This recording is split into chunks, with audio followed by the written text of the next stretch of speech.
He learned to pitch in your backyard. Now his team's coming over to celebrate their high school championship. So you need to patch those bare spots fast. Pennington One Step Complete has a revolutionary formula that repairs bare spots in only 2 weeks or less. Pennington's been trusted since 1945, and now it works even faster. One Step Complete from Pennington. Honest green. Get your lawn ready for any occasion. One Step Complete is available at the Home Depot.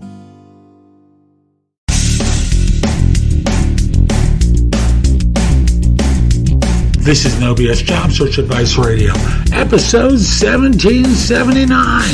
I'm your host, Jeff Altman, the Big Game Hunter, and welcome to another day in paradise. Welcome to another day together. And today's show is an Ask Me Anything, an AMA, where I answer a number of questions from people on different topics. Hope you enjoy it. Hope you find it helpful. Hope you're getting through this time well. And let's get going. And I thought today I would do an AMA, an Ask Me Anything show about job hunting. And I'll just simply say that if you're interested in my coaching you, connect with me on LinkedIn at linkedin.com/IN/The Big Game Hunter. Mention that you saw this video. I just like knowing that people are being helped by it. And once we're connected, send a message to me. We'll set up a time for an initial chat, okay? So here are my questions for today. Oh, by the way, let me give you the LinkedIn address one more time. LinkedIn.com/IN/The Big Game Hunter. Now, question number one, and I think I've got 6 here today. Should I tell the interviewer that I already have another job offer? Scenario is, person got an interview on Friday. They want to see this other job before committing to the first one. Should I tell the interviewer that I have another offer? The answer is going to sound contrary to something I've said in another video, and that is yes.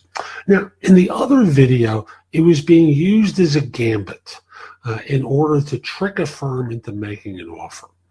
And unfortunately, most people, when they play this gambit, they get these questions as a follow-up. And I'm just going to cover it with you. Well, why don't you just take the other job? Well, I'm curious about yours. I just want to make you aware that I have this other offer. It's a good one, but I want to find out more about your opportunity before making a decision. Oh, what kind of money? They'll go through all the tactics here. And when you don't have another offer, it feels like firms call your bluff. And basically, they'll say something along the lines of, well, we're going to engage in our process. It could take weeks. You'll have to make a decision too. And they're not going to wait for you. And I know the first firm that's already made the offer isn't going to wait for you. But it's certainly possible that the second firm, the one that you're interviewing with, in this case on Tuesday, can accelerate the process. So unless you tell them, they don't know to do that. So by all means, tell them that you already have another offer. Now, if you're bluffing, frankly, the bluffs tend not to work because ultimately they say, we're going to engage in our process. And if it takes longer than you're hoping for, well, we wish you very well. And then suddenly you have to go, but, and show that you lied to them. Not a good approach. But when you actually do have another offer, it's a good thing to do, right? So question number 2, how do I find a job in the U.S. if I'm from outside of the country? Now, this is one of the great dilemmas of our time. This is not just true of our current administration, but previous ones as well. You need to obtain a visa. There are a limited number of visas available. And thus, at the time of year, which I believe is March, when the visa lottery occurs, you have to be a part of that lottery. The other approach is you need to be sponsored by a firm or brought to the United States by a firm that will hold an H-1B visa that will restrict your ability to change jobs for a period of time. Those are the basic ways to do it. Yes, there are lots more, but these are the primary ways that people get to the United States. Doesn't matter where in the world you're from, there's a limited number of visa applications that are accepted and for which you'll receive the H-1B visa. You can work for an employer that brings you to the United States on a B-1 visa, I believe it is. But the question becomes, how do you find a job in the U.S.? Well, you're hired for a job while you're overseas that brings you to the United States. That's the basic way that most people do it. Is it ideal? No. I'm not going to kid you. It's not ideal. But these are the rules that this country has set up. I'm not going to tell you to become an illegal immigrant in order to get a job. The legal way to do it is what I've outlined. Number 3, how should I show a job in my family's business on my resume? The answer is the usual way. So it's listed on your resume as a job. You have a job title. You talk about your role and responsibilities.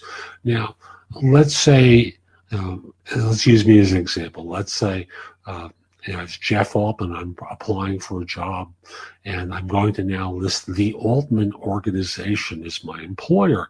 Well, first off, people will think that I'm self-employed, not a bad thing.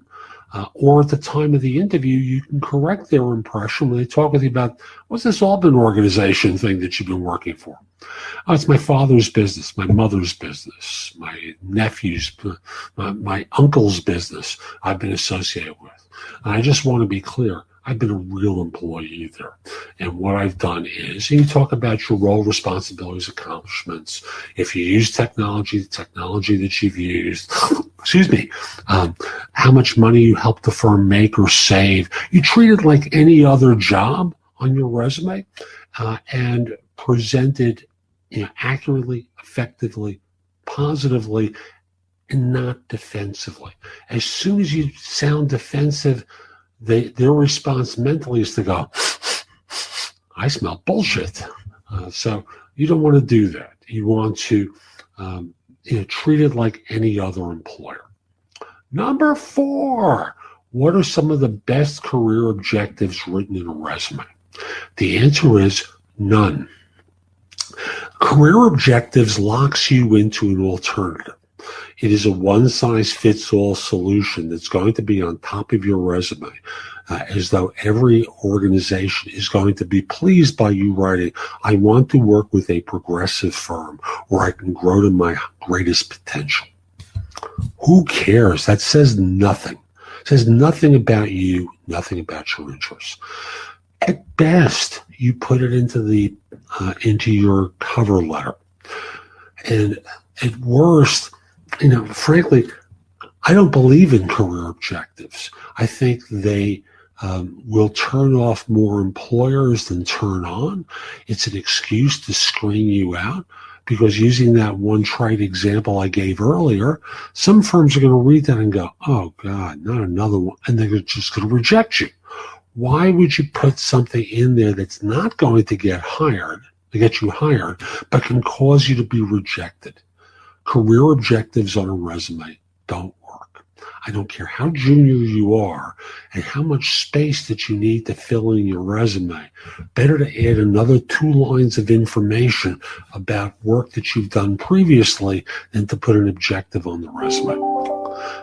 Number 5, what are some of the most common mistakes people make in job interviews? How can these mistakes be avoided?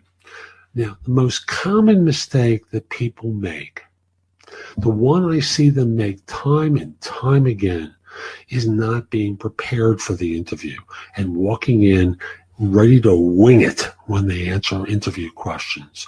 Not be prepared. Notice that word I keep using. They're not prepared to answer common questions, let alone the more complex ones. If it's on your resume, you need to be prepared to talk about it. In addition, you should also learn what I call the best question to ask on any interview. You can get it, well, I'll simply say I have a video about it on YouTube. I'm sure I've done podcasts as well. It's the single best question you should ask on any interview is a Kindle book I have out. I've had out for years. It's in there as well.